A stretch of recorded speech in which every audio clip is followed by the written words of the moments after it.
اسے دو لڑکیوں نے مضبوطی سے بازو سے دبوچ رکھا تھا۔ وہ ان سے خود کو آزاد کروانے کی کوشش کر رہی تھی، وہ پڑپڑانے کی کوشش کر رہی تھی، مگر انہوں نے اسے اپنی مالکن کے قدموں میں لا کر پھینک دیا۔ پلیز خدا کے واسطے، میں اس جگہ کے لیے نہیں بنی ہوں، مجھے جانے دو یہاں سے۔ وہ جو اتنی سی دیر میں ان سب سے بھیک مانگ رہی تھی، اب باقاعدہ اس نے اس عورت کے پاؤں ہی پکڑ لیے تھے۔ اس کے اس طرح سے پاؤں پکڑنے پر عورت نے اس کی ٹھوڑی پر ہاتھ رکھے اس کا چہرہ اونچا کیا۔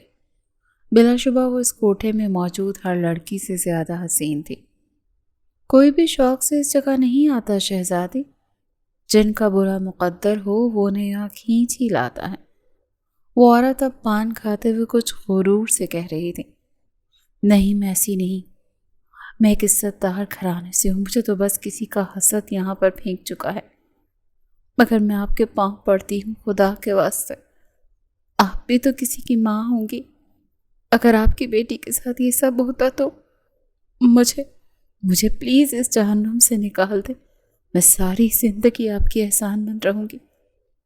آپ چاہیں تو بے شک مجھے جان سے مار دیں، میں مرنا پسند کروں گی، لیکن اس گندگی میں نہیں رہوں گی۔ جو کام اس گندگی میں رہنے والیاں کرتی ہیں وہ میں نہیں کر سکتی۔ اس کی آنکھوں سے مسلسل آنسو بہہ رہے تھے، مگر وہ یہ نہیں جانتی تھی کہ یہاں کوئی فریاد کام نہیں آنے والی۔ انہوں نے افسوس سے نفی میں سر ہلایا اور پھر اپنی لڑکیوں کو اشارہ کیا، جا اسے کمرے میں لے جاؤ اور اسے اچھے سے سمجھا دو کہ کیسے کام کیا جاتا ہے۔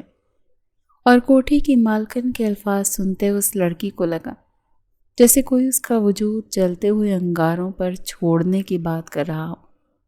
وہ روتی ہوئی نفی میں سر ہلاتی تھی، مگر اس کی کوئی بھی فریاد کام نہیں آئی۔ لڑکیاں دوبارہ اسے بازو دبوچ چکی تھیں، وہ چیخ رہی تھی، چلا رہی تھی، مرنے کی دھمکیاں دے رہی تھی، یہاں سے بھاگ جانے کی دھمکیاں دے رہی تھی، مگر کوئی بھی فریاد کام نہیں آ رہی تھی، کیونکہ لڑکیاں اسے زبردستی وہاں سے لے کر کمرے میں جا چکی تھی۔ مگر کمرے میں جانے کے بعد بھی اس کی آواز ہال میں گونجتی رہی۔ لاہور شہر پر رات کا اندھیرا اترے کافی دیر ہو چکی تھی۔ یہ شہر کے خوبصورت ٹاؤن کا منظر تھا، جہاں ہر طرف بہت خوبصورت اور بڑے بڑے بنگلے موجود تھے، اور اسی ٹاؤن کے ایک بار میں وہ چہل قدمی کر رہی تھی جب اچانک چلتے چلتے سارے علاقے کی لائٹس بند ہو گئیں، اور اسی کے ساتھ اس کے چہرے پر گھبراہٹ نمایاں ہوئی۔ اس نے اسٹریٹ پول کی روشنی میں پارک سے باہر جانا چاہا، جب اسے محسوس ہوا کہ کوئی اس کے پیچھے ہے۔ آج کل اسے ایسا لگ رہا تھا جیسے کوئی اس کا پیچھا کر رہا ہو۔ وہ گھبرا کر رک گئی۔ کون ہے؟ اس نے پیچھے پلٹ کر آس پاس دیکھا، مگر کوئی نظر نہ آیا۔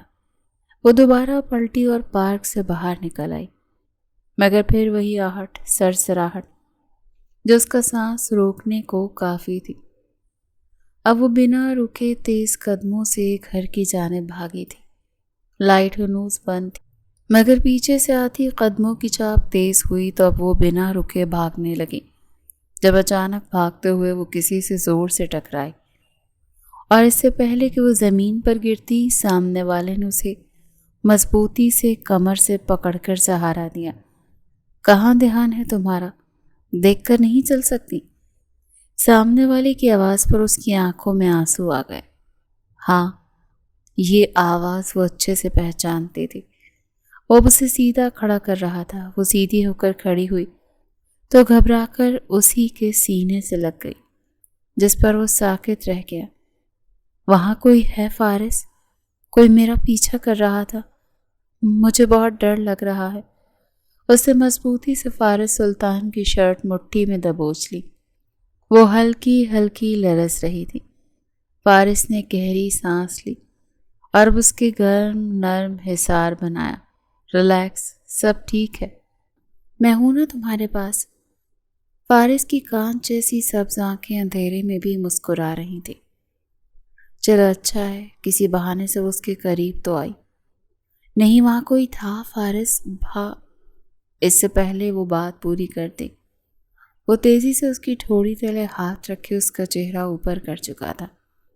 کتنی بار کہا ہے بھائی مت کہا کرو مجھے، بھائی نہیں ہوں میں تمہارا۔ اس کا لہجہ سخت تھا۔ روح مزید گھبرا گئی۔ میں تو بس، وہ کچھ کہنے کی کوشش کر رہی تھی۔ چچی اور تائی غصہ ہوتی ہیں کہ میں آپ کو بھائی کہا کروں۔ اگر بھائی نہ کہوں تو وہ ڈانٹ دیتے ہیں، اور اگر بھائی کہوں تو آپ کا غصہ مجھ پر نکلتا ہے۔ آپ سب نے مجھے پاگل کر رکھا ہے، مجھے آپ سے بات ہی نہیں کرنی۔ وہ غصے سے کہتی اس سے دور ہوئی۔ اب اپنے آنسو صاف کرتے اندر جا رہی تھی، کیونکہ وہ دونوں گھر کے باہر ہی کھڑے تھے۔ فارس بھی اس کے پیچھے ہی گیٹ سے اندر داخل ہوا۔ روح میری بات تو سنو۔ مگر روح تیزی سے بھاگتی ہوئی سیڑھیاں چڑھ گئی۔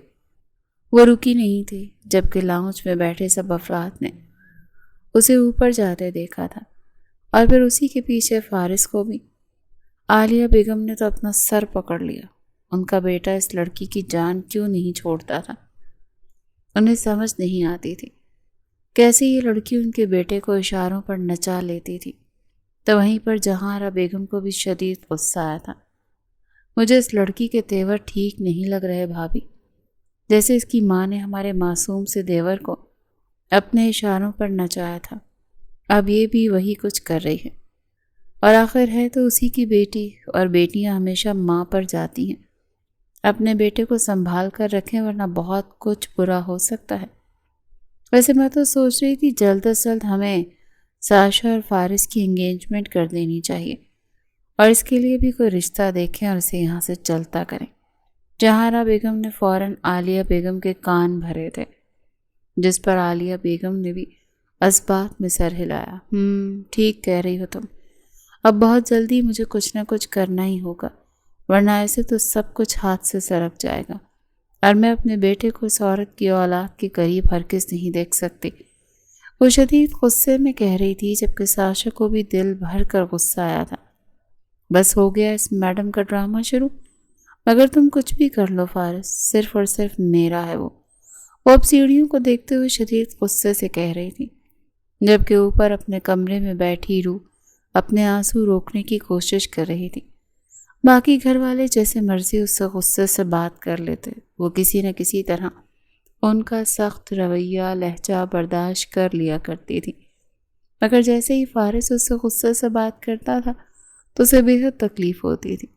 وہ چاہ کر بھی فارس کا سخت رویہ برداشت نہیں کر پاتی تھی، پھر چاہے اس نے غصے میں ایک لفظ ہی کیوں نہ کہا ہو، کیونکہ بچپن سے ہی وہ فارس کی لاڈلی رہی تھی، اور اب ایسے جب وہ غصہ کرتا تھا تو پھر وہ رونے لگتی تھی، اور پھر وہ آ کر اسے منا بھی لیتا تھا۔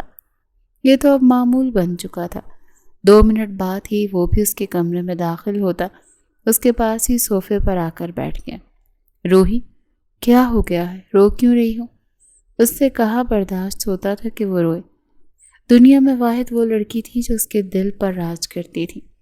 وہ ایک پل کے لیے بھی اسے روتے ہوئے برداشت نہیں کر سکتا تھا۔ مجھے بات نہیں کرنی آپ سے، جائیں میرے کمرے سے۔ اپنے آنسو صاف کرتے ہوئے وہ چہرہ موڑ گئی۔ فارس نہ چاہتے ہوئے بھی مسکرا پڑا تھا۔ غصہ کرتے ہوئے تو مزید حسین لگتی تھی۔ اس کے پاس بیٹھا نرمی سے اس کا ایک ہاتھ پکڑا۔ آئی ایم سوری، میرا مطلب تمہیں ڈانٹنا نہیں تھا، مگر جب تمہیں پتا ہے کہ مجھے نہیں پسند کہ تم مجھے بھائی کہتی ہو تو پھر کیوں کہتی ہو؟ وہ اب پوچھ رہا تھا۔ روحی نے جھٹکے سے چہرہ موڑے اسے دیکھا۔ میں کیوں نہ کہوں آپ کو بھائی؟ آپ میرے لگتے کیا ہیں؟ تایا کے بیٹے، اور کزنز بھی تو بھائی ہوتے ہیں۔ جیسے حیدر میرے بھائی ہیں، جیسا ہے ویسے آپ بھی تو بھائی ہی ہوئے، اور اگر میں آپ کو بھائی نہ کہوں تو چچی اور تائی مجھے بہت کچھ کہہ دیتی ہیں، ایسی باتیں سنا دیتی ہیں کہ میں آپ کو بتا بھی نہیں سکتی۔ وہ ایک بار پھر چہرہ موڑ گئی۔ اس میں ہمت نہیں تھی کہ وہ اسے دیکھتی۔ اچھا، کیا کہتی ہیں وہ؟ فارس کے چہرے کی مسکراہٹ سے مٹ گئی۔ اس نے کچھ سختی سے پوچھا تھا۔ انہیں لگتا ہے میں آپ کو بھائی اس لیے نہیں کہتی کیونکہ شاید میں آپ کے بارے میں کچھ غلط سوچتی ہوں، یا پھر ہمارے درمیان کچھ غلط چل رہا ہے۔ اس نے بے بسی سے روتے ہوئے بتا دیا تھا، اور فارس کے ماتھے کی رگیں تن گئی تھی۔ شاید اسے اپنی ماں اور چچی سے یہ امید نہیں تھی۔ کیا غلط چل رہا ہے ہمارے درمیان؟ اس نے روح کے ہاتھ پر گرفت سخت کرتے ہوئے پوچھا۔ مجھے نہیں پتا، وہ گھبرا گئی تھی۔ بس آپ مجھ سے دور رہا کریں، آپ کی وجہ سے مجھے بہت ساری ڈانٹ سننی پڑتی ہے اور میں تھک چکی ہوں اب یہ ڈانٹ سنتے سنتے۔ اس نے بے بسی سے فارس کو دیکھا۔ اس کی آنکھیں آنسوؤں سے بھیگی ہوئی تھیں، جنہیں دیکھتے ہوئے فارس کے دل کو کچھ ہوا تھا۔ وہ کانچ جیسی گرے آنکھوں والی خوبصورت شہزادی تھی، لمبے کالے بال جو اس کی کمر تک آئے تھے، خوبصورت نقوش اور سفید مالائی جیسا چہرہ۔ وہ گھر میں سب سے زیادہ خوبصورت تھی، جبکہ دوسری طرف 26 سالہ فارس سلطان بھی کسی سے کم نہیں تھا۔ کانچ جیسی سبز آنکھیں اور اس کی ہلکی بیئرڈ جس کے تیکھے نقوش پر بے حد جچتی تھی، اور اس کا لمبا چوڑا قد کاٹ وہ کسی بھی لڑکی کو پاگل کر سکتا تھا، جیسے روح بھی ہو جاتی تھی۔ فارس کی آواز سے وہ ہوش میں آئے۔ اچھا ایسی بات ہے، تم نے مجھے پہلے کیوں نہیں بتایا؟ مجھے لگتا ہے مجھے اس معاملے پر کچھ سخت ایکشن لینے کی ضرورت ہے۔ وہ سختی سے کہہ رہا تھا تو روح گھبرا گئی۔ کیا کریں گے اب آپ؟ پلیز آئی اور چچی کو کچھ مت کہیے گا، ورنہ ان کا غصہ پھر مجھ پر نکلے گا۔ میں آپ کو بھڑکاتی ہوں۔ وہ سخت شدید بے بس نظر آ رہی تھی۔ فارس نے گہری سانس لی۔ تمہیں پتہ ہے نا تم میرے لیے کیا ہو؟ وہ اب اس کی ٹھوڑی طرح انگلی رکھتے ہوئے اس کا چہرہ اپنی جانب کرتے ہوئے شدید سنجیدگی سے پوچھ رہا تھا۔ تو روح اس کی نظروں سے گھبرا گئی۔ مجھے کیا پتا میں کیا ہوں؟ کزن ہی تو ہوں بس۔ وہ اپنی نگاہوں کا زاویہ موڑنے کی کوشش کر رہی تھی، مگر کوشش ہی کر سکی۔ تم اچھے سے جانتی ہو تم میرے لیے کیا ہو روح۔ فارس نے اس کا ایک ہاتھ اپنے سینے پہ رکھا تو روح کو لگا جیسے اس کا دل دھڑک کر رک جائے گا، شاید وہ سانس نہ لے سکے۔ میں تمہیں صرف اپنی کزن نہیں سمجھتا، تم اس سے زیادہ میرے لیے خاص ہو۔ میں نہیں جانتا کب کیسے، بچپن سے، شاید بڑے ہونے کے بعد، یا شاید آہستہ آہستہ وقت گزرنے کے ساتھ ساتھ تمہیں دیکھتے ہوئے، تمہارے ساتھ ایک گھر میں رہتے ہوئے مجھے کب تم سے محبت ہو گئی، میں نہیں جانتا۔ مگر جو چیز میں جانتا ہوں وہ یہ کہ مجھے تم سے اتنی محبت ہے کہ میں تم پر کسی کی اٹھتی نگاہ بھی برداشت نہیں کر سکتا، اور میں اچھے سے جانتا ہوں کہ تم جانتی ہو کہ میں تم سے محبت کرتا ہوں، مگر تم اس بات کو ایڈمٹ کرنے سے گھبرا کیوں جاتی ہو؟ وہ صاف روح کی لرزتی ہوئی پلکیں دیکھ سکتا تھا۔ ہاں، وہ جانتی تھی وہ اسے پسند کرتا ہے، مگر وہ یہ بات ایڈمٹ کرنے سے گھبراتی تھی۔ یہ پسند محبت کچھ نہیں ہوتی فارس، آپ ایسا مت سوچا کریں، میرے لیے مشکلات بڑھ جاتی ہیں۔ اس نے اپنا ہاتھ فارس کے ہاتھ سے نکالنا چاہا، مگر فارس نے اس کی کوشش ناکام بنا دی۔ کیوں نہ سوچا کروں، جبکہ میں جانتا ہوں تم بھی مجھ سے محبت کرتی ہو۔ فارس کی بات پر روح نے بے حد بے یقینی سے اسے دیکھا تھا۔ اسے کیسے پتہ چل گیا؟ روح نے یہ بات تو کبھی خود سے بھی ایڈمٹ نہیں کی، پھر وہ کیسے جان گیا؟ اس کی آنکھوں میں اتنی حیرت دیکھتے ہوئے فارس گہرائی سے مسکرا پڑا۔ تمہیں کیا لگتا ہے تم مجھ سے چھپا سکتی ہو؟ تمہاری آنکھوں میں سب کچھ پڑھ لیتا ہوں میں جانتا ہوں تم مجھ سے اتنی محبت کرتی ہو جتنی میں تم سے کرتا ہوں، تو پھر کیوں مجھ سے دور بھاگتی ہو؟ وہ اب بھی سنجیدگی سے پوچھ رہا تھا۔ روح نے ایک گہری سانس لی۔ ہاں، ان دونوں کا بانڈ ایسا تھا کہ وہ اس کے سامنے ہر بات کر دیتی تھی۔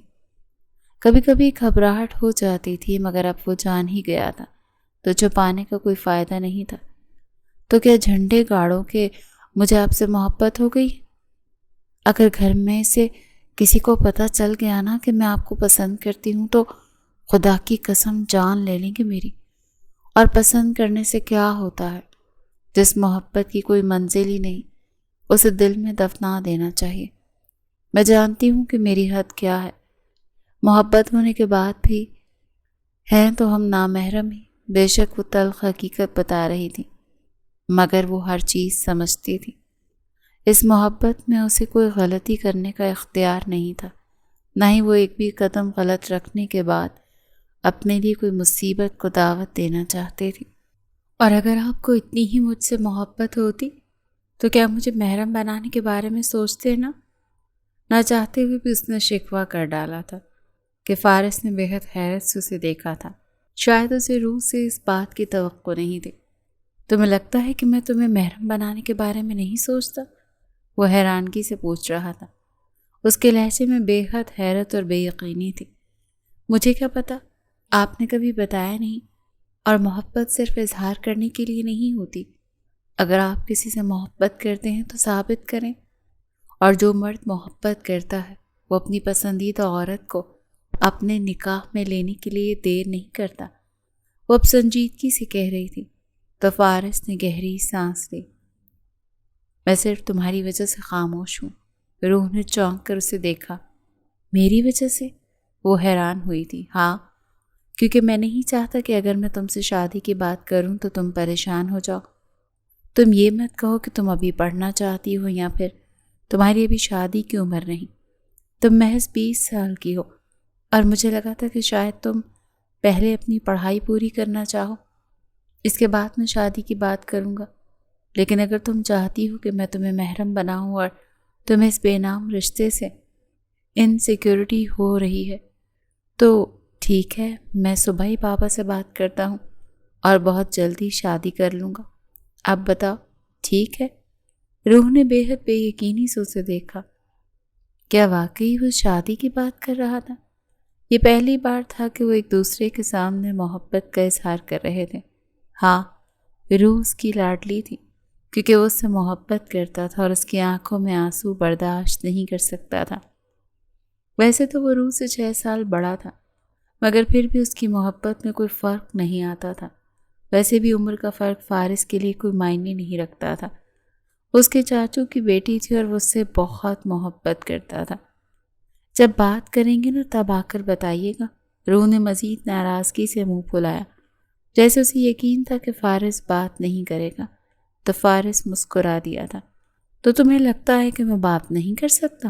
تو ٹھیک ہے پھر، اب صبح میں ہر حال میں بات کروں گا، چاہے سورج مشرق سے نکلے یا مغرب سے۔ اب ناراضگی تھوک تو اس نے روح کے آنسو صاف کرنے چاہے، مگر اس کے ہاتھ راستے میں ہی روک گئی۔ جب محرم بن جائیں گے نا تب یہ حق جتائیے گا اور جائیں میرے کمرے سے، مجھے نہیں بات کرنی آپ سے۔ فارس نے گہری سانس لی تو مطلب صاف تھا کہ اس کی ناراضگی کسی صورت کم ہونے والی نہیں تھی۔ اچھا، تو اگر میں ابھی تمہارے لیے تمہارا فیوریٹ پیزا آرڈر کروں تو کیا ناراضگی ختم ہونے میں کتنے چانسز ہیں؟ فارس نے مسکراہٹ ہونٹوں پر روکتے ہوئے سنجیدگی سے پوچھا تھا۔ تو فوراً ہی روح نے اپنے آنسو صاف کر لیے۔ ناراض؟ میں کب آپ سے ناراض ہوں؟ جلدی سے منگوائے نا، مجھے بہت بھوک لگ رہی ہے۔ وہ اس کے تھوڑا سا قریب ہو کر بیٹھی، اب ایکسائٹڈ سی لگ رہی تھی، اور فارس ہنس پڑا تھا۔ ہاں، وہ روح کی نس نس سے واقف تھا۔ وہ جانتا تھا کہ وہ کیسے اس سے ناراضگی ختم کر دیتی ہے۔ سلطان ہاؤس پر اگلی صبح کا آغاز ہو چکا تھا۔ آج فارس آفس نہیں گیا تھا۔ 2 سال پہلے اس نے اپنی گریجویشن پوری کر لی تھی، اور اب اپنے بابا کے ساتھ وہ اپنا آفس سنبھالنا شروع کر چکا تھا۔ اس کا اپنا بزنس تھا اور شہر کی کمرشل ایریا میں ان کی کمپنی کا آفس تھا۔ آج ناشتے کے بعد اس نے فیصلہ کر لیا تھا کہ وہ سب گھر والوں سے اپنی اور روح کی شادی کی بات کرے گا، کیونکہ بابا اور چاچو 2 گھنٹے لیٹ ہی کام پر آفس جاتے تھے۔ اسی لیے اس نے لاؤنج میں ہی سب کو بتا دیا کہ وہ آج سب سے بہت اہم بات کرنا چاہتا ہے۔ روح اور ساشا یونیورسٹی تھیں اور حیدر اپنا کالج تھا۔ کیا بات ہے؟ کیا بات کرنی تھی تم نے ہم سب سے؟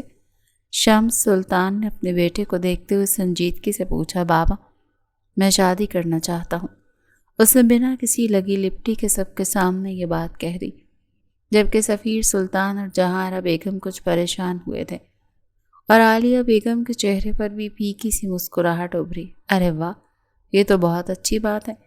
میں تو پہلے ہی سوچ رہی تھی کہ تمہاری اور ساشا کی انگیجمنٹ کر دیتے ہیں، اور اگر شادی کرنا چاہتے ہو تو بس ٹھیک ہے۔ ویسے بھی سفیر اور جہارا کو تو کوئی اعتراض نہیں ہے۔ اس سے پہلے فارس اگلی بات کرتا، عالیہ بیگم نے تیزی سے اس کی بات کاٹی، تو فارس نے کچھ حیرانگی سے اپنی ماں کو دیکھا۔ یہ آپ کیا کہہ رہی ہیں ماما؟ ساشا سے انگیجمنٹ؟ میں اسے صرف بہن سمجھتا ہوں، اور ویسے بھی مجھے ساشا اپنی لائف پارٹنر کے طور پر پسند نہیں ہے۔ میں شادی کروں گا تو صرف اس سے جس سے میں محبت کرتا ہوں، اور یہ بات پہلے ہی بتا چکا ہوں آپ کو کہ شادی تو میں اپنی مرضی سے ہی کروں گا، اسی لیے میں نہیں چاہتا کہ آپ لوگ میرے خلاف جا کر کوئی بدمزگی کریٹ کریں۔ اگر آپ لوگوں نے روح کو ایکسیپٹ نہیں کیا، یا پھر اگر آپ کو لگتا ہے کہ چچی کی وجہ سے روح اس گھر کی بہو نہیں بن سکتی، تو یہ سب دھکیانوسی باتیں ہیں۔ میں روح سے محبت کرتا ہوں اور شادی صرف اسی سے کروں گا، سو بہتر ہوگا کہ آپ میری پسند کی قدر کریں، ورنہ مجھے آپ کے بغیر اس سے شادی کرنے پر بھی کوئی اعتراض نہیں ہے۔ جہاں تک رہی بات اس کے ساتھ رہنے کی، تو آپ اچھے سے جانتی ہیں کہ میرے پاس اپنا الگ فلیٹ ہے، میں اسے وہاں لے جاؤں گا، تو مجھے آپ لوگوں کی ناراضگی سے کوئی فرق نہیں پڑتا، کیونکہ میں جانتا ہوں کہ آپ سب ہی روح سے بے حد نفرت کرتے ہیں، صرف اس کی ماں کی وجہ سے، مگر میں اس سے محبت کرتا ہوں۔ شادی تو میں اسی سے کروں گا، سو بہتر ہوگا کہ آپ میری خوشی میں خوش ہوں تاکہ میں آپ سے بدظن نہ ہوں۔ وہ اسٹریٹ فارورڈ بات کرتا تھا، وہ بے حد صاف گو تھا، وہ سب جانتے تھے، مگر وہ سب کے سامنے ہی اتنی صاف گوئی سے کام لے گا، یہ کسی کا بھی خیال نہیں تھا۔ جہانہ بیگم کے ساتھ عالیہ بیگم کا چہرہ بھی سرخ ہوا تھا۔ ان کا بیٹا بنا کسی لگی لپٹی کے صاف صاف انہیں بتا چکا تھا کہ شادی تو وہ روح سے ہی کرے گا۔ لیکن فارس، تم سمجھنے کی کوشش کرو۔ عالیہ بیگم نے کچھ کہنے کی کوشش کی، مگر اس نے ہاتھ کے اشارے سے انہیں خاموش کروا دیا۔ ماما، اگر آپ کو روح کے خلاف کوئی بھی بات کرنی ہے تو پھر خاموش رہیں تو بہتر ہوگا۔ آپ جانتی ہیں کہ میں آپ سے بے حد محبت کرتا ہوں، مگر اتنی ہی محبت روح سے بھی کرتا ہوں، اور روح کے خلاف کوئی بھی بات نہیں سن سکتا۔ اور اگر آپ کو لگتا ہے کہ میں آپ سے بدتمیزی کر رہا ہوں تو آپ اسے بدتمیزی سمجھ سکتی ہیں۔ اگر اس کی ماں کو لگتا تھا کہ فارس تو آفس میں مصروف ہوتا ہے، اسے پتہ نہیں گھر میں پیچھے سے وہ کیسے روح سے بات کرتی ہیں، اسے کیسے ٹریٹ کرتی ہیں، تو یہ غلط تھا۔ فارس ہر ایک بات جانتا تھا۔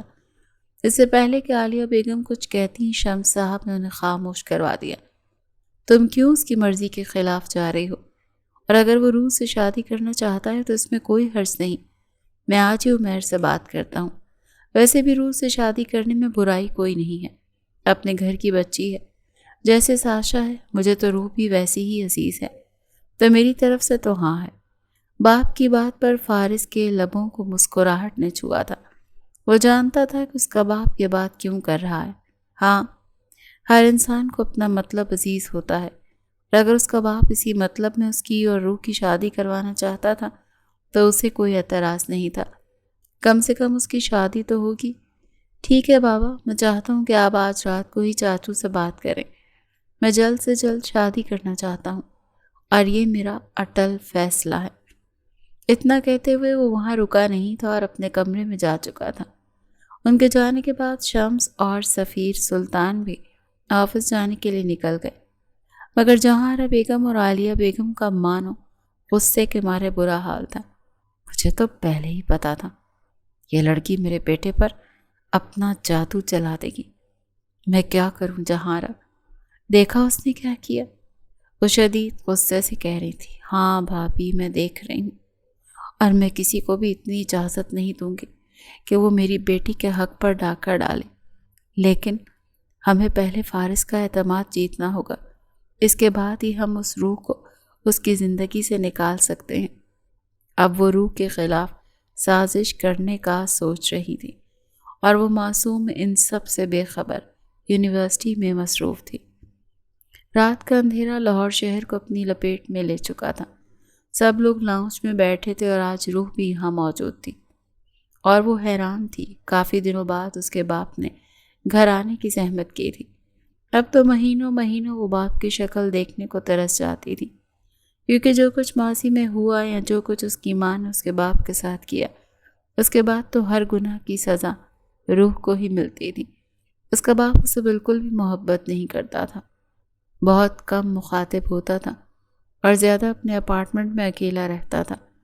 شاید وہ روح کی شکل نہیں دیکھنا چاہتا تھا، اور کبھی کبھار ہفتوں بعد ہی وہ گھر آتا تھا۔ عمیر سلطان سب کے درمیان موجود تھا۔ روح بھی ایک سائٹ پر بیٹھی تھی۔ شمس سلطان نے اپنے بھائی کو آج گھر میں آنے کے لیے کہا تھا، کیونکہ انہیں بہت ضروری بات کرنی تھی، اسی لیے عمیر سلطان یہاں پر موجود تھے۔ آپ نے کیا بات کرنی تھی مجھ سے؟ انہوں نے شمس سلطان کو خاموش پا کر پوچھا۔ ساشا بھی سیڑھیوں میں کھڑی دیکھ رہی تھی کہ کیا تماشا لگ رہا ہے۔ ہاں، مجھے تم سے ایک بات کرنی تھی۔ میں سوچ رہا تھا کہ اب ماشاءاللہ سے ہمارا فارس بڑا ہو چکا ہے تو اس کی شادی کی عمر ہو گئی ہے۔ میں سوچ رہا تھا اس کی شادی کر دی جائے، اور ویسے بھی آج فارس نے خود کہا ہے کہ اب وہ شادی کرنا چاہتا ہے۔ عمیر سلطان نے ایک نظر اپنے بڑے بیٹے کو دیکھا اور دوسری نظر فارس پر ڈالی۔ اچھی بات ہے، لیکن آپ نے مجھے کیوں بلایا؟ اس کی شادی میں میرا کیا کام؟ ان کے چہرے پر عجیب سی بیزاری تھی، جیسے وہ روبوٹ ہوں اور انہیں ہر کسی سے عجیب سی پرخاش تھی۔ وہ کسی کے ساتھ بھی اب رہنا پسند نہیں کرتے تھے، کیونکہ انہیں ایک عورت سے دھوکہ ملا تھا۔ جب مرد اپنی پسندیدہ عورت سے دھوکہ کھاتا ہے تو پھر وہ شاید اسی طرح ساری دنیا سے کٹ کر رہ جاتا ہے، سب کے خلاف ہو جاتا ہے، کسی کو بھی دیکھنا پسند نہیں کرتا۔ ہاں، میں جانتا ہوں کہ فارس کی شادی میں تمہارا کوئی کام نہیں، مگر فارس شادی کس سے کرنا چاہتا ہے؟ اس کی زندگی میں تمہارا بہت اہم کردار ہے۔ اصل میں فارس کے لیے تم سے روح کا ہاتھ مانگنا چاہتا ہوں۔ روح نے بےحد بے یقینی سے پہلے تایا کو دیکھا، پھر باپ کو اور پھر فارس کو، جو سکون سے بیٹھا تھا۔ اس کے چہرے پر ہلکی سی مسکراہٹ تھی، جبکہ سیڑھیوں میں کھڑی ساشا کو لگا جیسے سارے بنگلے کی عمارت کسی نے اس کے سر پہ دے ماری ہو۔ عمیر سلطان کے چہرے پر چھائی بیزاری گہری ہوئی تھی۔ انہوں نے ایک نظر فارس کو دیکھا اور پھر دوسری نظر روح پر ڈالی۔ مجھ سے کیا پوچھ رہے ہیں؟ جس نے شادی کرنی ہے اس سے پوچھیں۔ ان کا اشارہ روح کی طرف تھا۔ روح کے دل کو کچھ ہوا تھا، وہ تھک گئی تھی اپنے باپ کی ایسی بے رخی سہتے سہتے۔ ہاں، ہم جانتے ہیں کہ شادی تو روح نے ہی کرنی ہے، لیکن تم اس کے باپ ہو، اور ادب کا تقاضا یہی ہے کہ تم خود اس کا ہاتھ فارس کے ہاتھ میں دو۔ اگر تم خود اس کی مرضی پوچھ لو گے تو بہتر ہوگا۔ شمس صاحب نرمی سے کہہ رہے تھے، کیونکہ وہ بھی کہیں نہ کہیں جانتے تھے کہ روح کو فارس سے شادی پر کوئی اعتراض نہیں ہوگا۔ عمیر سلطان نے ایک نظر اپنی بیٹی پر ڈالی، جیسے انہوں نے کبھی پیار نہیں کیا تھا، کیونکہ جب انہیں دیکھتے تھے تو انہیں اس کی صورت میں اپنی بیوی دکھائی دیتی تھی، جو سالوں پہلے انہیں دھوکہ دے کر جا چکی تھی۔ اسے انکار کرنا ہو تو کرے، اسے اقرار کرنا ہو تو کرے، مجھے کوئی سروکار نہیں۔ آپ خود ہی اس سے پوچھ لیں، میرا وقت ضائع کرنے کی ضرورت نہیں تھی، مجھے ایویں یہاں بلایا۔ وہ تلخی سے بڑبڑاتے ہوئے صوفوں سے اٹھے۔ اس سے پہلے کہ وہ باہر جانے کا سوچتے، روح ان کے سامنے آ گئی۔ یہ میری زندگی کا فیصلہ ہے بابا، اس طرح سے آپ کیوں مجھ سے لاپرواہ ہو جاتے ہیں؟ میں آپ کی بیٹی ہوں، اکلوتی بیٹی۔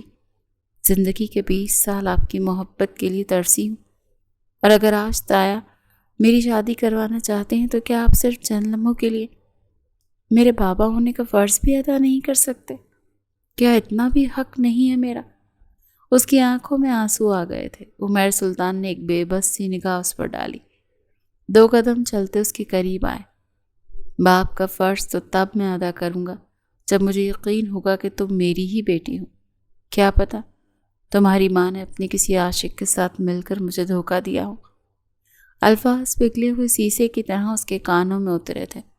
اسے لگا وہ بھی چکرا کر گر جائے گی۔ اس کے باپ نے اگر اسے آج مخاطب کیا ہی تھا تو اس کے کردار کو ہی مسخ کرنے کی کوشش کی۔ وہ تو اسے اپنی بیٹی سمجھتے ہی نہیں تھے، مانتے ہی نہیں تھے، اور آج انہوں نے اسے یہ کہہ دیا کہ شاید وہ ان کی بیٹی ہے ہی نہیں۔ آپ مجھے کسی کا گناہ کہہ رہے ہیں؟ اس نے ڈبڈبائی آنکھوں سے بے حد بے یقینی سے پوچھا۔ اپنی ماں کی طرح اگر خوبصورت ہو تو سمجھدار بھی بہت ہو۔ اس سے پہلے مزید کچھ کہتے فارس صوفے سے اٹھ کر کھڑا ہوا اور ان کے قریب آیا۔ اس سے پہلے کہ روح واقعی چکرا کر گرتی، فارس اس کا ہاتھ تھام چکا تھا۔ اس نے پلٹ کر اپنا ہاتھ فارس کے ہاتھ میں دیا۔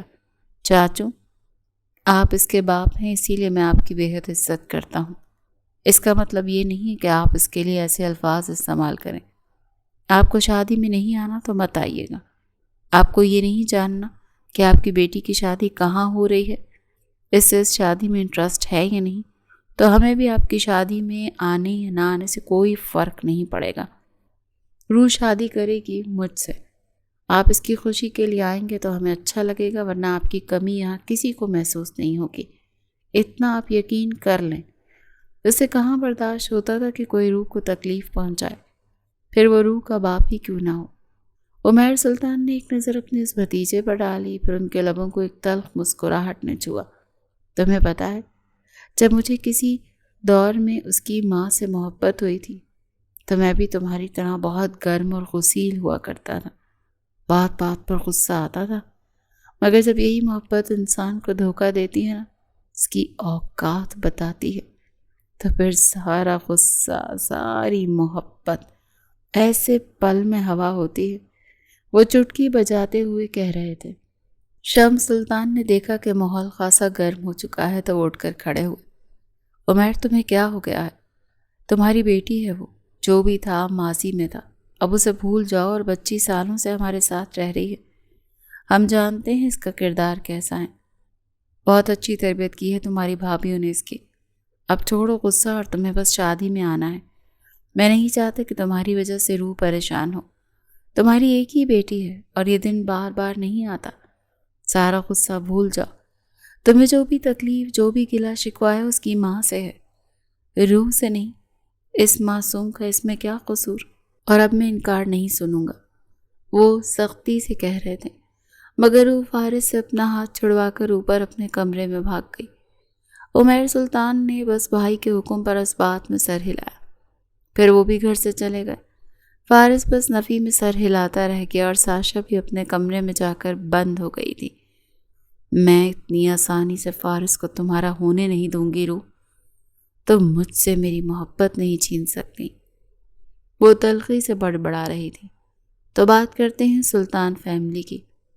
فرید سلطان نے 2 شادیاں کی تھیں۔ ان کی پہلی بیوی سے 2 بیٹے تھے، بڑا بیٹا شمس سلطان اور چھوٹا بیٹا سفیر سلطان، جبکہ انہوں نے دوسری شادی پسند کی عورت سے کی تھی جو کہ بے حد امیر فیملی میں تھی، اور وہ عورت اپنے باپ کی اکلوتی بیٹی تھی۔ اور فرید سلطان کا دوسری بیوی سے ایک ہی بیٹا تھا، عمیر سلطان، اور اپنی ماں کی موت کے بعد جتنی بھی جائیداد تھی وہ ساری عمیر سلطان کے حصے میں آئی تھی، اس لیے عمیر بے حد دولت مند تھا۔ امیر تو شمس سلطان اور سفیر بھی تھے، لیکن جتنی دولت عمیر کے پاس تھی وہ ان کی سوچ بھی نہیں تھی، چونکہ فرید صاحب نے اپنے تینوں بچوں کو ہمیشہ ایک ساتھ ایک گھر میں رکھا، اسی لیے عمیر بھی یہیں رہتے تھے۔ مگر جوانی میں ایک روز اپنے دوستوں کے ساتھ کسی کوٹھے پر چلے گئے اور وہاں انہیں ایک لڑکی سے پہلی نظر میں ہی محبت ہو گئی۔ وہ اس کوٹھے کی مالکن کی بیٹی تھی، مگر کوٹھے پہ رہنے کے باوجود بھی اس عورت نے اپنی بیٹی کو ہر غلیظ کام سے دور رکھا تھا۔ جیسے ہی عمیر سلطان نے گھر آ کر کہا کہ وہ دلاویز سے نکاح کرنا چاہتے ہیں تو گھر میں کوہرام برپا ہو گیا۔ بھلا کیسے فرید سلطان اپنے خوبصورت اور عزت دار بیٹے کو ایک طوائف سے نکاح کرنے دیتے، مگر انہوں نے ساری فیملی کے خلاف جا کر دلاویز سے نکاح کر لیا۔ دلاویز کی ماں نے بے حد منع کیا تھا کہ وہ ایک طوائف کی بیٹی ہو، اور ایسے نکاح کرنے کے بعد وہ کبھی خوش نہیں رہ سکے گی کیونکہ لوگ انہیں رہنے نہیں دیں گے۔ مگر دلاویز جو کہ خود بھی عمیر کی محبت میں گرفتار ہو گئی تھی، آخر ان کی زندگی میں پہلی بار کسی مرد نے انہیں نکاح کی پیشکش کی تھی۔ وہ کیسے اس پیشکش کو ٹھکرا دیتی، اسی لیے انہوں نے نکاح کر لیا۔ لیکن نکاح کے بعد عمیر کی پوری فیملی میں کوئی بھی اسے پسند نہیں کرتا تھا، مگر پھر بھی وہ عمیر کے ساتھ خوش رہنے کی ہر کوشش کرتی رہی۔ اور شادی کے 1 سال بعد خدا نے انہیں خوبصورت سی بیٹی سے نوازا جس کا نام عمیر نے روح رکھا تھا۔ مگر روح محض چند ماہ کی تھی جب عمیر نے اپنی آنکھوں کے سامنے روح کو کسی اور کے ساتھ دیکھا، وہ بھی بے حد قریب۔ کسی اور کے ساتھ بستر پر اپنی بیوی کو دیکھنا کتنا جان لیوا تھا۔ کوئی اس وقت عمیر سلطان سے پوچھتا، بس تبھی عمیر کو یقین ہو گیا کہ طوائفیں کبھی بھی کسی ایک مرد کے ساتھ وفا نہیں کرتی، اسی لیے انہوں نے غصے میں دلاویز کو اپنے گھر سے اور اپنے دل سے تبھی نکال دیا۔ مگر جیسے جیسے روح بڑی ہوتی گئی ویسے ویسے عمیر سلطان کو روح بھی بری لگنے لگی، کیونکہ وہ خوبصورتی میں بالکل اپنی ماں پر جا رہی تھی۔ اور پھر انہوں نے آہستہ آہستہ خود کو اپنے آفس تک محدود کر لیا۔ گھر بھی کبھی کبھی آتے تھے اور روح پوری کی پوری دادی اور چچی تائی کے ٹکڑوں پر پلنے لگی، مگر ان سب میں صرف فارس تھا جو اس سے بے حد محبت کرتا تھا اور کسی کو کچھ بھی کہنے نہیں دیتا تھا۔ مگر عالیہ بیگم اور جہارہ بیگم دونوں ہی روح سے بے حد نفرت کرتی تھیں، کیونکہ وہ بھی اپنی ماں کی طرح بے حد خوبصورت تھی، اور جو کچھ اب ہو رہا تھا انہیں لگ رہا تھا کہ روح بھی بالکل دل آویز کی طرح انہیں فارس سے بے حد دور کر دے گی، جیسے اس نے انہیں عمیر سے دور کیا تھا۔ مگر ان سب میں ایک ایسی کہانی بھی تھی جو کوئی نہیں جانتا تھا، اور شاید وقت نے بھی اس کہانی کو سامنے لانا تھا۔ عالیہ بیگم اور جوہرہ بیگم نے ساشا کو سمجھا بجھا کر خاموش کروا دیا تھا کہ وہ روح کو فارس کی زندگی سے نکال دیں گے، مگر کچھ وقت کے لیے ساشا خاموشی اختیار کر لے۔ آخر فارس کی دلہن ساشا ہی بنے گی۔ ان کے سمجھانے پر ساشا نے خاموشی اختیار کر لی، مگر اسے ہر روز ہی روح سے نفرت ہوتی جا رہی تھی۔ اس شادی سے خواتین تو خوش نہیں تھیں، لیکن پھر بھی شادی ہو رہی تھی۔ عمیر سلطان بھی خاموشی سے بھائی کے حکم پر شادی میں شرکت کرنے کے لیے آ گئے تھے، کیونکہ شمس سلطان کا ایک ہی بیٹا تھا اور وہ فارس تھا، جبکہ عمیر سلطان کی بھی ایک ہی بیٹی تھی روح، اور سفیر سلطان کے 2 بچے تھے، بڑی بیٹی 20 سالہ ساشا اور چھوٹا 18 سالہ حیدر۔ اور شمس سلطان جانتے تھے کہ عمیر کی دولت آخر روح کو ہی ہوگی، اور اسی لیے روح اور فارس کی شادی ہونا بے حد ضروری تھا، کیونکہ اگر عمیر اپنا سارا بزنس فارس کو دے دے گا تو پھر ان کی کمپنی دنوں میں ترقی کرے گی۔ اسی لیے وہ اپنے فائدے کا سوچ رہے تھے، اور اگر وہ فارس کی شادی ساشا سے کروا دیں گے تو انہیں کچھ خاص فائدہ نہیں ہونے والا تھا، الٹا جو کچھ ان کے پاس تھا وہ بھی حیدر اور ساشا کو دینا پڑے گا۔ اسی لیے وہ اپنا فائدہ سوچ رہے تھے۔ ویسے بھی ان کے لیے روح اور ساشا دونوں برابر ہی تھی، ہاں وہ بس اپنا فائدہ دیکھ رہے تھے، اور فارس اپنے باپ کی سوچ اچھے سے جانتا تھا۔ بے شک اس کا باپ لالچ میں اس کی شادی کروا رہا تھا، مگر اسے دولت سے کوئی سروکار نہیں تھا، اسے تو بس روح چاہیے تھی، اور اگر اس کا باپ اسے لیے اس کی شادی کروا رہا تھا تو فارس کو ساری دولت مل جائے گی، تو وہ بھی فارس کے لیے سودا برا نہیں تھا۔ کم سے کم اس کا باپ اس کی شادی کروا تو رہا تھا، ماں کی طرح اس کا باپ بھی اس کے خلاف تو نہیں تھا۔ اور بالآخر وہ دن بھی آ گیا جب وہ دلہن بنی اس کے کمرے میں موجود تھی۔ فارس آج بے حد خوش تھا، آخر اس نے اپنی محبت حاصل کر لی تھی۔ وہ فارس کے بیڈ پر بیٹھی بے حد نروس تھی اور اپنے ہاتھ مسل رہی تھی۔ اس نے بہت خوبصورت میرون کلر کا لہنگا پہن رکھا تھا، اور دلہن کے روپ میں وہ 4 چاند ہی لگ رہی تھی۔ وہ کیا کرے گی؟ آج تو فارس ہمیشہ کے لیے اسے اپنا کر لے گا۔ تو وہ جانتی تھی کہ فارس اس سے دیوانوں کی طرح محبت کرتا ہے، اور اگر عشق کہا جائے تو غلط نہیں ہوگا۔ اس کی محبت تو شاید شادی سے پہلے تک تھی، اب تو وہ باقاعدہ اس کے عشق میں گرفتار ہونے والا تھا۔ وہ جو اپنی سوچوں میں الجھی ہوئی تھی، کمرے کا دروازہ کھلنے کی آواز اسے ہوش میں لائی۔ فارس دروازہ کھولے کمرے میں داخل ہوا تو روح نے چونک کر اسے دیکھا۔ اس کی ہتھیلیاں پسینے سے بھیگ گئیں۔ اس نے بہت ہی خوبصورت اور پیاری سی بلیک شیروانی پہن رکھی تھی، جس میں وہ بے حد حسین لگ رہا تھا، مگر اب وہ شیروانی اتار کر ہاتھ میں پکڑ چکا تھا۔ وہ کمرے کا دروازہ بند کرتا ہوا اب اندر آ چکا تھا۔ شیروانی صوفے پر رکھتے ہوئے وہ اس کے پاس ہی بیڈ پر بیٹھ گیا۔ روح کا دل بری طرح سے گھبرانے لگا تھا۔ کیا ہی گھبراہٹ ہر لڑکی کو ہوتی ہے، وہ یہ سوچنے لگی تھی۔ فارس نے مسکرا کر اسے دیکھا۔ شادی مبارک ہو مسز فارس۔ وہ نرمی سے اس کا ہاتھ پکڑے اب اسے مبارکباد دے رہا تھا، تو نہ چاہتے ہوئے بھی اتنی گھبراہٹ میں بھی وہ مسکرا پڑی۔ آپ کو بھی بہت مبارک ہو، اس نے اپنی خوبصورت سی آواز میں کہا تھا کہ فارس کی مسکراہٹ گہری ہوئی۔ تمہیں پتہ ہے تم کتنی خوبصورت لگ رہی ہو، میں تمہاری خوبصورتی کو الفاظ میں بیان نہیں کر سکتا، بس مجھے لگ رہا ہے کہ آج میں اپنا دل ہار جاؤں گا۔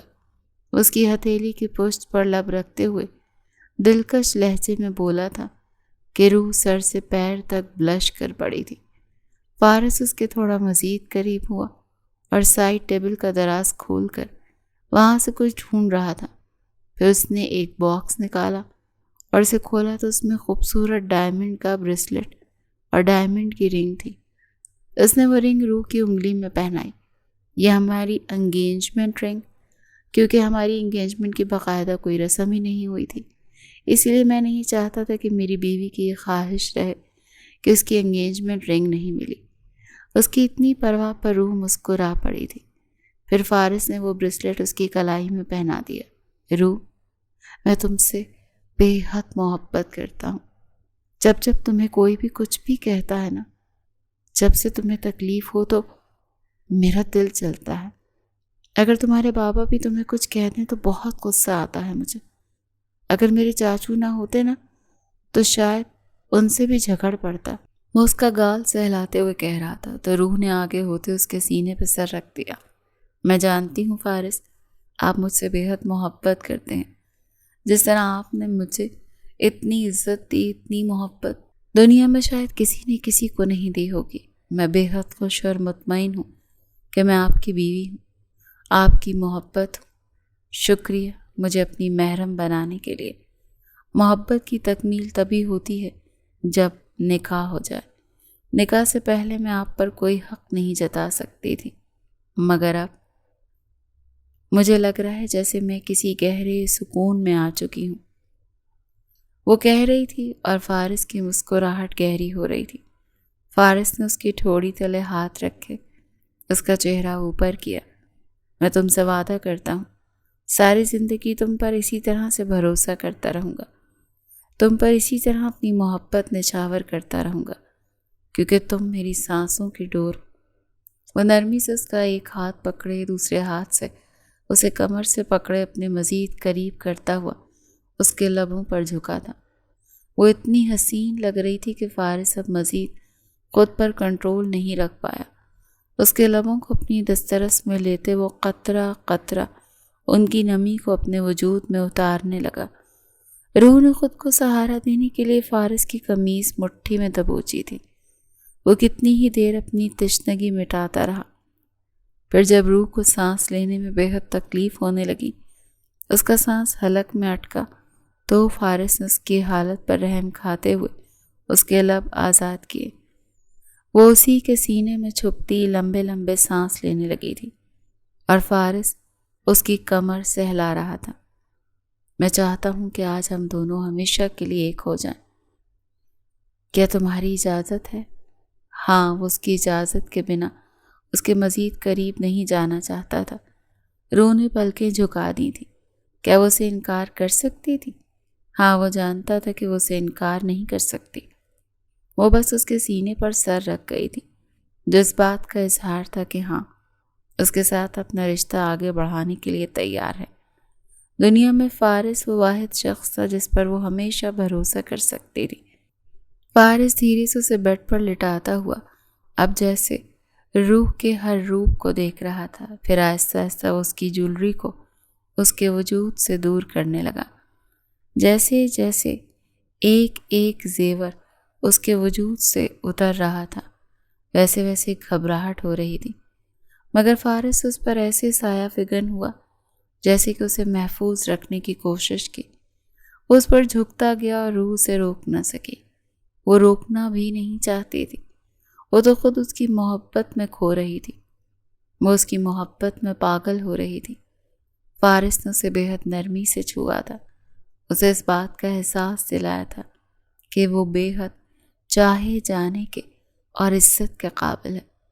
گہری ہوتی رات کے ساتھ وہ دونوں ہمیشہ کے لیے ایک ہو چکے تھے، اور وہ خوش تھے کہ فارس اس سے اتنی محبت کرتا ہے اور وہ اپنی پسندیدہ مرد کی پسندیدہ عورت ہے۔ اس کے سینے پر سر رکھ کے ایک پرسکون اور گہری نیند میں اتر گئی تھی، مگر وہ نہیں جانتی تھی کہ ابھی مستقبل میں اسے کس کس آزمائش کا سامنا کرنا پڑے گا۔ ولیمہ بھی شہر کے خوبصورت ہال میں ہوا تھا۔ ولیمے کی تقریب بھی بہت اچھی کی گئی تھی، مگر وہ جانتی تھی کہ ابھی اسے تائی کا دل جیتنا ہوگا، جو اتنا آسان نہیں تھا۔ یہ رات کا وقت تھا اور ان کی شادی کو ایک ہفتہ گزر گیا تھا۔ حسب معمول فارس آفس سے واپس آ چکا تھا۔ روحی نے آج کھانا بنایا تھا۔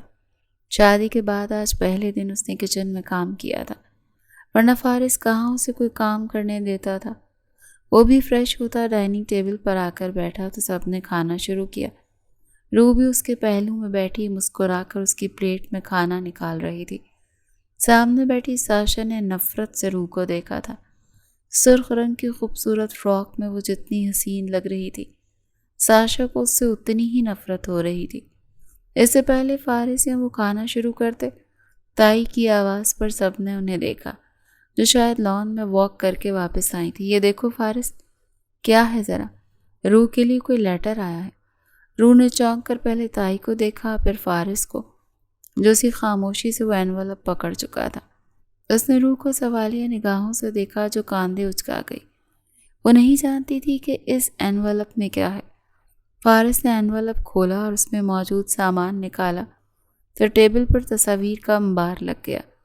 وہ روح کی بہت ساری تصاویر تھیں جو الگ الگ جگہ، الگ الگ وقت پر بنائی گئی تھیں۔ فارس حیرت سے ان تصاویر کو دیکھ رہا تھا۔ روح بھی اتنی ہی حیران تھی۔ یہ سب کیا ہے؟ جہارا بیگم نے حیرت سے پوچھا۔ مجھے نہیں پتا چچی کہ یہ سب۔ روح گھبراہٹ کے مارے کچھ بول نہ پائی۔ فارس نے انویلپ میں موجود وہ کاغذ بھی نکالا جس پر کچھ لائنز درج تھیں۔ تو مجھے بھول تو نہیں گئی تھی روح بھی۔ ویسے ہماری دوستی ابھی اتنی بھی پرانی نہیں ہوئی۔ یہ بس میری طرف سے ایک چھوٹا سا تحفہ جو یہ بتانے کو کافی ہے کہ میری نظر ہر وقت تم پر ہے۔ میں ہر وقت تمہارے ساتھ تمہارا سایہ بن کر موجود ہوں۔ اگر تمہاری شادی ہو گئی ہے تو اس کا یہ مطلب تو نہیں کہ اب تم ایسے مجھ سے رابطہ ختم کر لو۔ ویسے تم ہمارے وہ خوبصورت لمحات بھول تو نہیں گئی جو ہم نے ماضی میں گزارے تھے؟ تمہارا فیورٹ لور۔ جیسے جیسے فارس پڑھ رہا تھا ویسے ویسے اس کی دماغ کی رگیں تن گئی تھی۔ کیا لکھا ہے فارس؟ روح نے اس کے چہرے کے بگڑے نقوش دیکھے تو گھبرا کر پوچھا، مگر جب فارس نے ہاتھ کی مٹھی بنا کر ٹیبل پر دے ماری تو روح نے اس کے ہاتھ سے وہ کاغذ پکڑ کر پڑھا۔ جیسے جیسے وہ پڑھ رہی تھی ویسے ویسے اس کا چہرہ سفید ہوتا جا رہا تھا۔ یہ سب فارس، میں، اس نے کچھ کہنا چاہا جب اس کے ہاتھ سے وہ کاغذ تائی نے کھینچا۔ ایسا بھی کیا لکھا ہے اس میں کہ تم دونوں کو سانپ سونگھ گیا؟ بڑبڑاتے ہوئے انہوں نے وہ کاغذ پکڑا اور اب وہ اونچی آواز میں اسے پڑھ رہی تھی، اور روح کو ایسا محسوس ہو رہا تھا جیسے کوئی بھرے مجمع میں اس کی عزت نیلام کر رہا ہو۔ آئے ہائے، بس یہی دن دیکھنے کو رہ گئے تھے۔ مجھے تو پہلے ہی پتا تھا اس کا، آخر ماں پر ہی جائے گی۔ ارے طوائف کی بیٹی بھی طوائف ہی ہوتی ہے۔ اگر مرد کے ساتھ تو وفا ان جیسوں کے خون میں نہیں ہوتی۔ تائی مسلسل بھڑاس نکال رہی تھی اور وہ روتے ہوئے نفی میں سر ہلا رہی تھی۔ میں ایسی نہیں ہوں تائی، میں ایسی نہیں ہوں، مجھے میری ماں جیسا مت کہا کریں۔ اس کی آواز اونچی ہو گئی۔ فارس ایک جھٹکے سے کرسی دھکیلتا ہوا اٹھا اور اسے بازو سے دبوچے وہ سیڑھیوں کی طرف بڑھا تھا۔ فارس، میرا یقین کر، میری زندگی میں آپ کے سوا اور کوئی نہیں ہے۔ وہ روتے ہوئے اسے اپنی بے گناہی کا یقین دلا رہی تھی، مگر فارس بنا رکے سیڑھیاں چڑھتا اسے لیتا کمرے میں چلا گیا۔ اس کے چہرے پر صاف غصے کے تاثرات تھے۔ اس کے جانے کے بعد جہارا بیگم نے عالیہ بیگم کو ایک پراسرار مسکراہٹ پاس کی اور ساشا کی مسکراہٹ بھی گہری ہوئی تھی۔ ان کا پلان کام کر گیا، مگر کیا واقعی؟ اگر سیڑھیوں سے اوپر کمرے میں جھانک کر دیکھیں تو فارس کمرے میں داخل ہونے کے بعد دروازہ بند کر چکا تھا، جبکہ روح کو یہ یقین ہو چکا تھا کہ فارس اس سے بدگمان ہو چکا ہے۔ خدا کے واسطے فارس، یقین کریں میری زندگی میں آپ کے سوا کوئی بھی نہیں ہے۔ مجھے نہیں پتا وہ تصویریں میری کب کس نے بنائیں، کیسے بنائیں۔ مجھے کافی دنوں سے ایسا محسوس ہو رہا تھا جیسے کوئی میرا پیچھا کر رہا ہے۔ آپ کو یاد ہے جب میں پارک میں گئی تھی اس رات، میں نے آپ کو بتایا تھا نا کوئی میرا پیچھا کر رہا ہے۔ وہ روتے ہوئے بتا رہی تھی، میں بے گناہ ہوں فارس۔ اس نے اب اذیت کی انتہا پر پہنچتے ہوئے تکلیف سے کہا تھا۔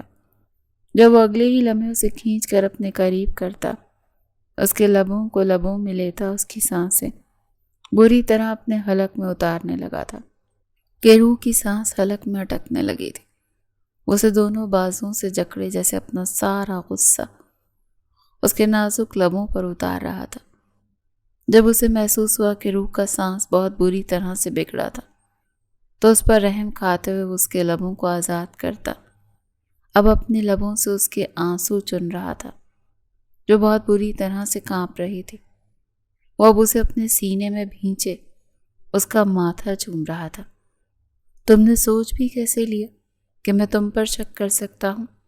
وہ اب اس کے بال سہلا رہا تھا جو خود پر قابو پانے کی کوشش کر رہی تھی۔ مگر پھر آپ نے ایسے غصے میں کیوں میرا ہاتھ؟ وہ درد کی شدت برداشت کرتی ہوئی مزید بول نہ سکی۔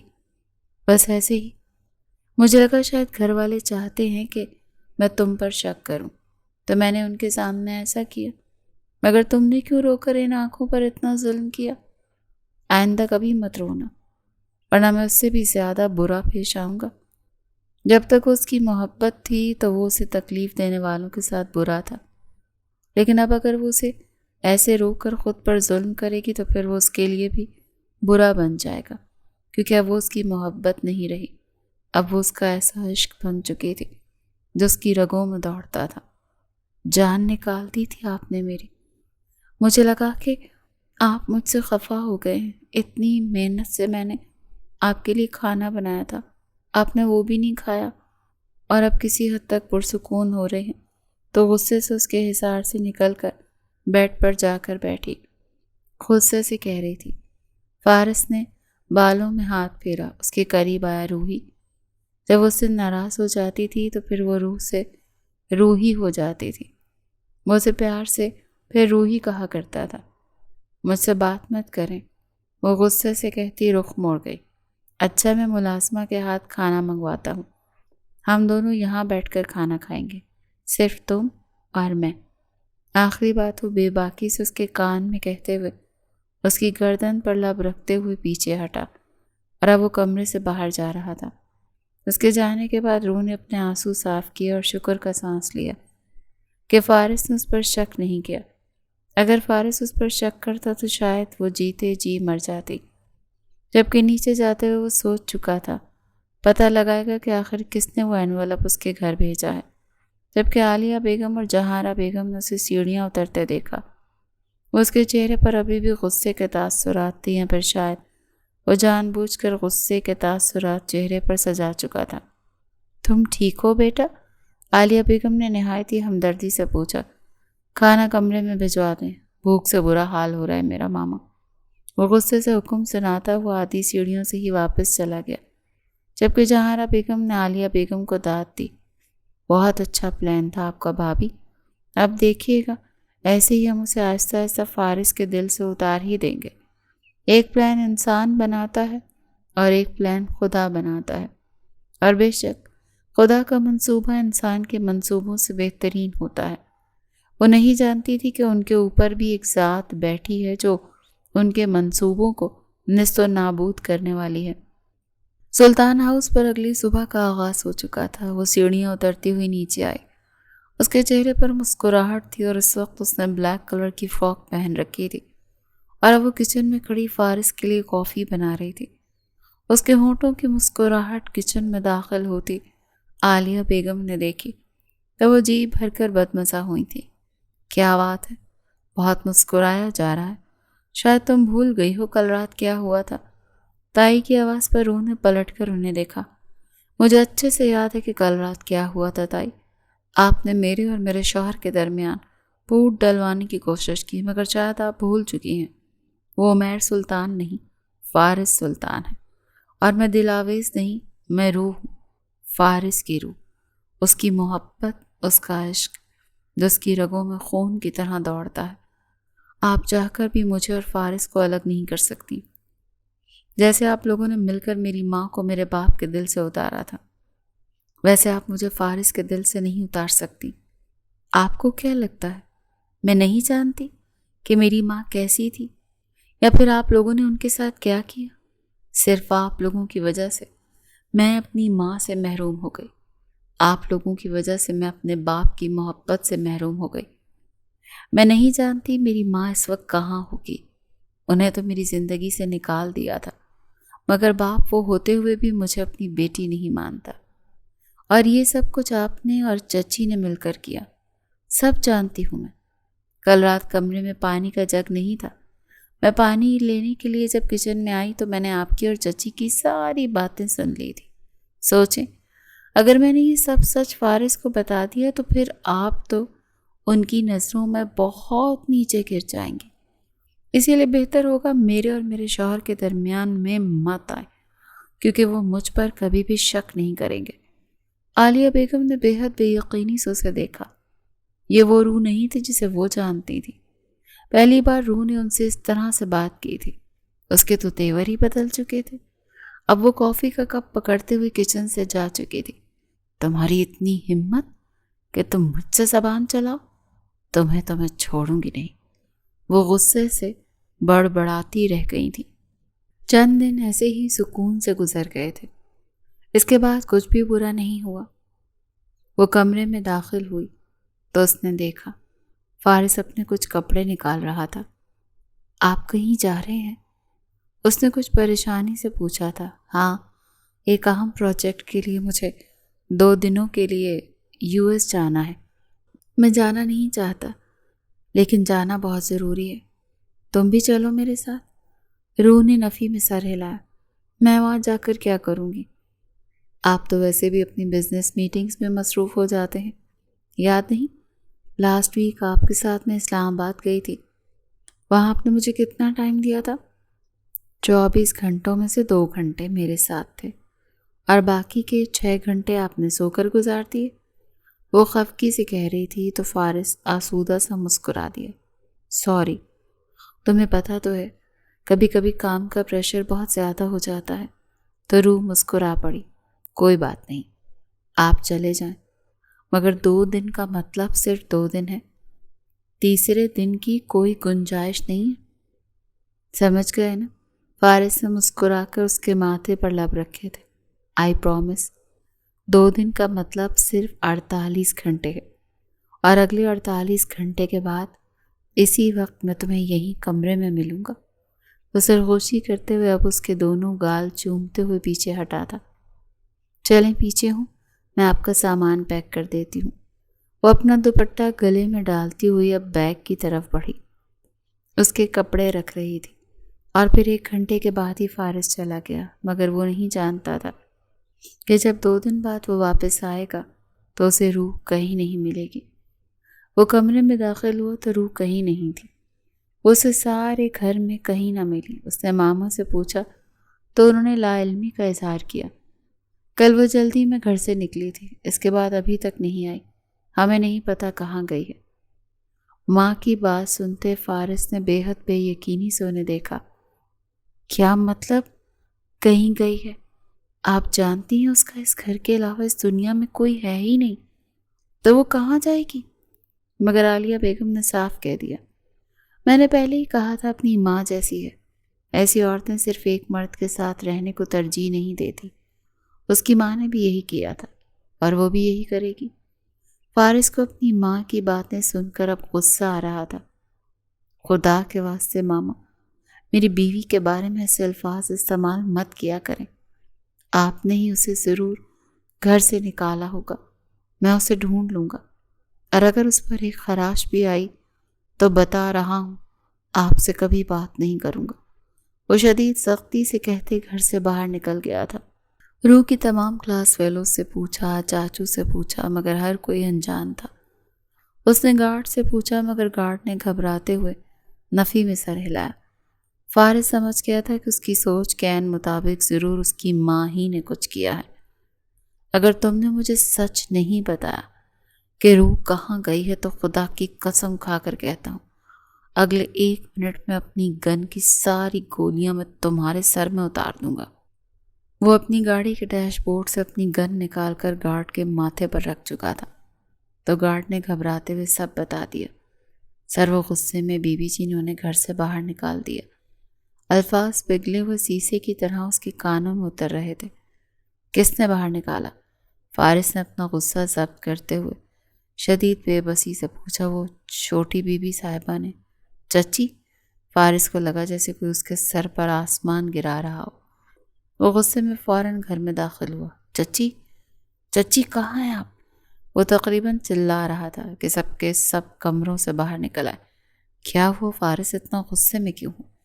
جہانہ بیگم نے آرام سے پوچھا۔ روح کہاں ہے؟ اس نے ان کی بات کو اگنور کرتے ہوئے شدید غصے سے پوچھا۔ مجھے کیا پتا؟